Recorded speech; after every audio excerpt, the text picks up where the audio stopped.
Hi guys, this is Dr. Abel Manalo of Manalo K9 here in the Philippines, and this is the second part of our interview with Mr. Jeff Schettler of Georgia K9 in the US.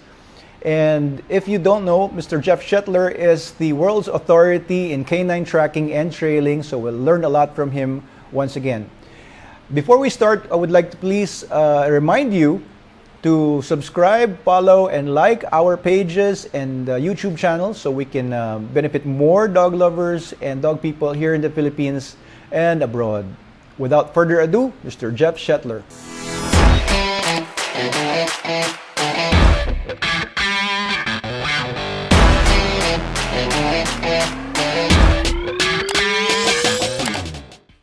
Yeah, so you said that you have a company in the US, Georgia K9, GAK9, that provides tracking services for private individuals or clients. How does that go?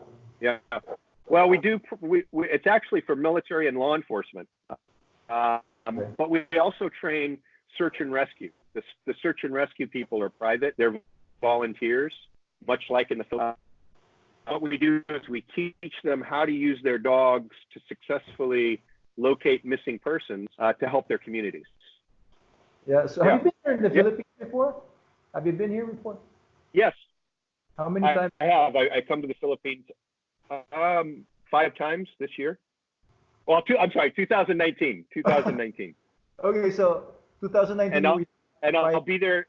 I'll be there. I will be there again in 2 weeks.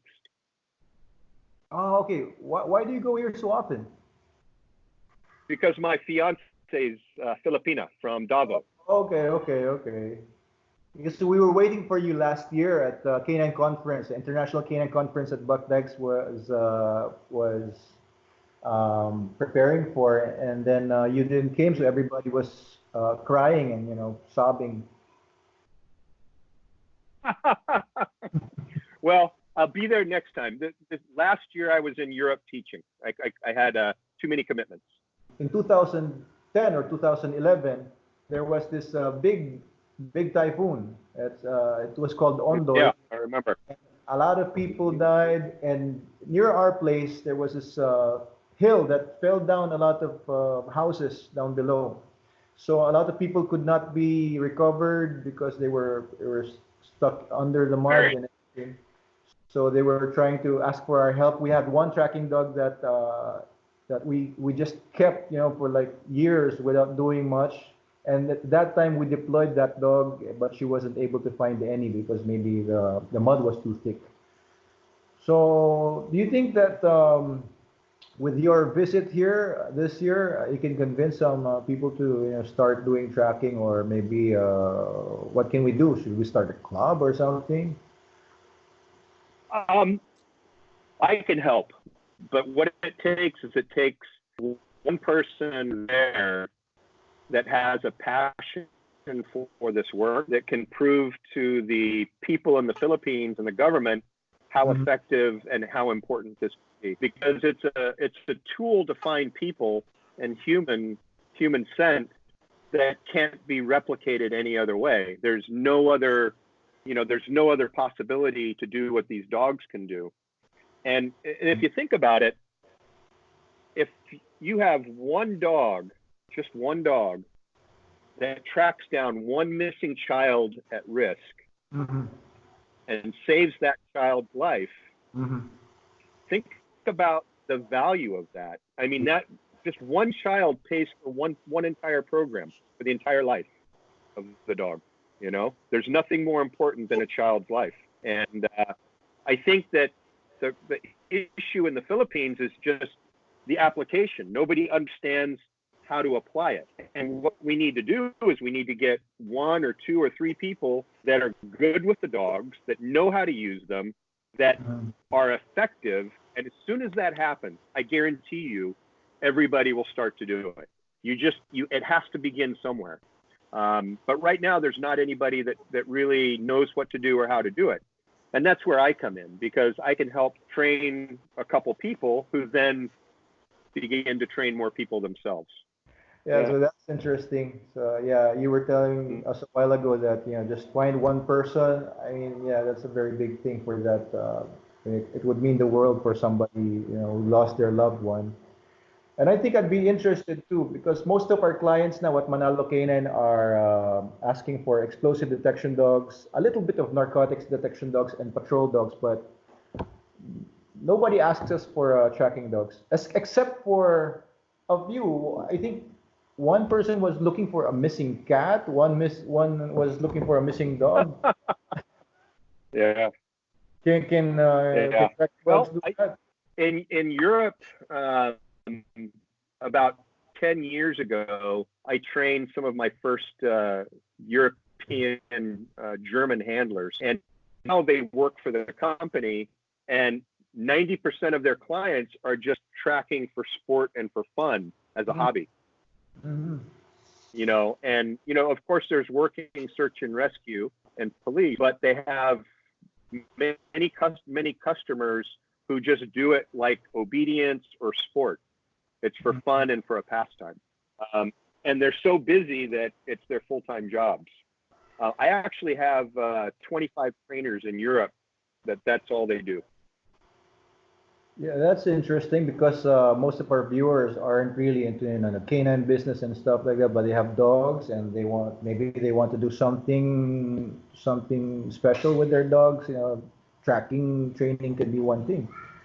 A lot of people are Well, doing protection work here, but yeah, tracking is almost non-existent, almost.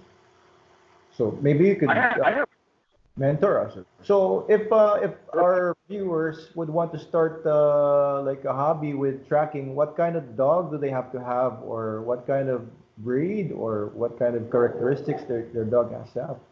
we just have to have a dog that wants to do something, that has a lot of drive, that loves to hunt and find people. Hunting, trailing, tracking drive is not the same as detection. It's totally different.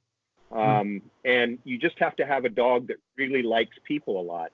If they like to find people, then it's very, very easy to do. Dogs know how to track already. We can't teach them how to do it. What we need to do is teach them to stay focused on one person, right? And then how to work in different types of distractions. That's really the only job we have to do, because tracking is something they're born with. They know how to do it out of the womb. So would you say any dog can do tracking? Yeah, Chihuahua. Even a Chihuahua? Yeah, even a Chihuahua. One of the best tracking dogs I ever had was the miniature Jack Russell Terrier, only this big, and it was better. I had a school with 30 police dogs, and a veterinarian came to the class, and she said, "Jeff, I want to test my dog to see if it can do this. I don't think it can, but I want to test it." And she brought this miniature Jack Russell Terrier with no experience, with all these police dogs, for 1 week, and this dog was the best dog in the class, better than all the police dogs. Amazing. It's not the breed, it's not the type of dog, it's the mind of the dog, the heart of the dog. If you have a good mind and a good heart, then the job is actually very easy. Small dogs don't have a disadvantage. They really don't. They work very, very well, just as good, and sometimes even better. Well, that's interesting. How about dogs with, really small muzzles like an English bulldog or a pug or a Shih Tzu? That's different. Those dogs have a problem, and they always will, because they can't breathe. It's not they just can't breathe very well. They can't. They don't. Their breathing is already inhibited, and because it's inhibited, they're never going to be able to use their nose like a normal dog. But normal dogs with normal facial features usually are quite good. I'll give you an example. So my breed of dog, what I have personally, you're familiar with the Basenji? Yes, yes. The voiceless dogs. Yep, that's my dog. That's my breed, right? It's my favorite dog. It's what I have in the house. They track as good, if not better, than any full-size dog on the planet. They're amazingly good. The Philippine Aso or the native dogs we have here in the Philippines are really good. They have a lot of instincts. They look like the best Basenjis. Do you have any experience with the Well, native dogs we have here? I do. I do. Not working with them, but just seeing them out in the wild and interacting with them a little bit. Mhm. I would love to actually get my hands on some and try them for training because I think they'd be very good. They have good mind, they have good instincts, they have the drive to survive. And those are the things that are important for tracking. It's that drive for survival, for finding that's so important. And these wild dogs have more of that drive than anything. Yes, actually, I had a project that I started in 2012 called the Philippine ISO Project. The Philippines does not have a purebred dog. We have a lot of native dogs, but nobody gives them much importance compared to Thailand, Korea, and China and Japan. But the Philippines has no purebred dog at all.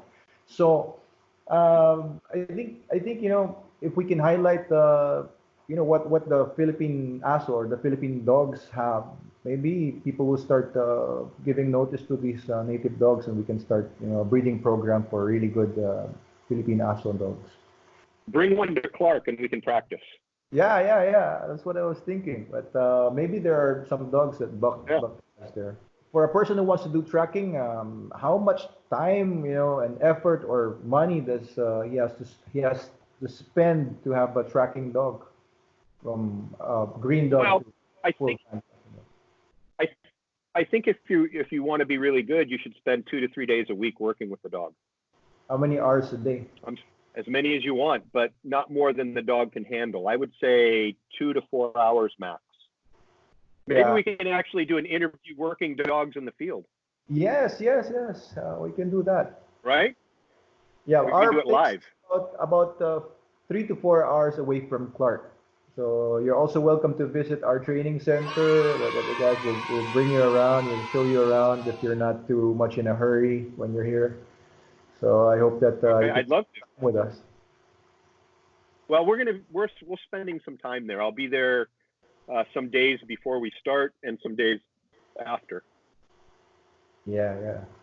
So what else do you want to tell our audience? Well, You have some. I'm excited to come for the conference. I'm hoping I get to see some of your clients and your friends. I think we have a lot to offer, and from a professional standpoint, the tracking can save lives and save property. But from the aspect of just the pet people, it can give you a job for your dog and something that you can do for yourself that's a lot of fun, that's good for Mhm. fitness, and just something that's give you a lot of enjoyment to do. So I think once I show you a little bit of what we're doing and you kind of can get your hand, the rest will come together naturally.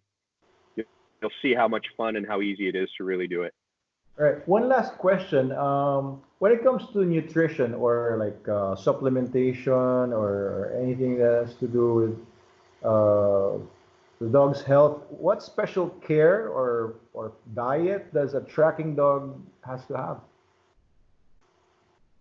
It has to be high quality dog food. You shouldn't use poor food. It needs to be nutritious. It has to have high levels of protein because the dogs are so active.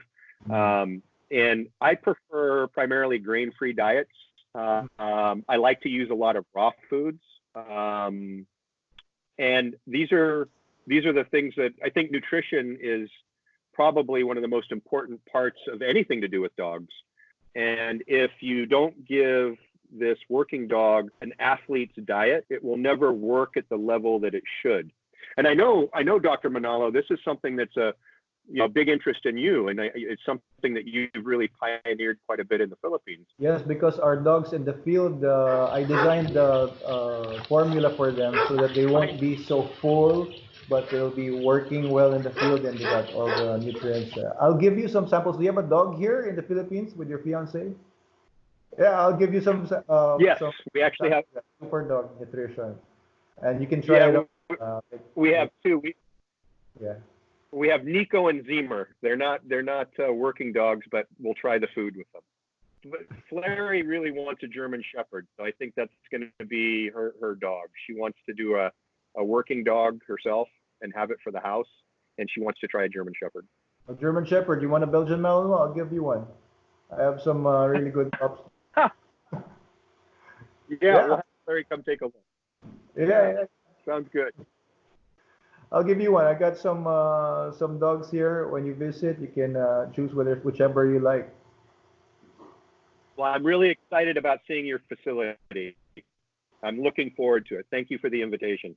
All right. So, any parting words? Thank you for your time. I look forward to seeing you again, working with you with the dogs, which it'll be even better. Okay, Jeff.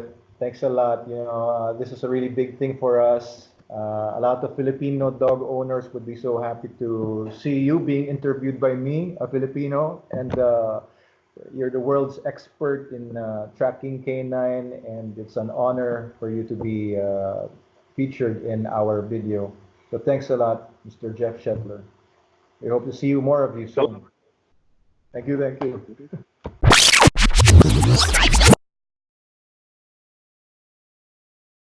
I have a great idea for you. Yeah. What is it?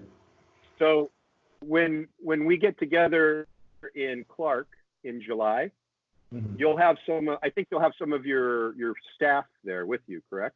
Yeah. So why don't you and me and a couple of your people get together during the day or before the conference, and I'll show you how we can make it work for this type of situation with your own people. Yeah, great. During the conference, what will you be teaching for the people who will be attending? Tracking and then also tactical tracking, both. Yeah, so maybe our listeners would like to attend that K9 conference. I will post the schedule at the link, or at the caption below, so that people will know about your class and about the K9 conference. I hope you liked that video, and please continue to watch our videos and subscribe and like our pages so that we can continue to produce more videos and inform you whenever there's a new video coming up. This is Dr. Abel Manalo of Manalo K9 here in the Philippines saying thank you and mabuhay po kayo.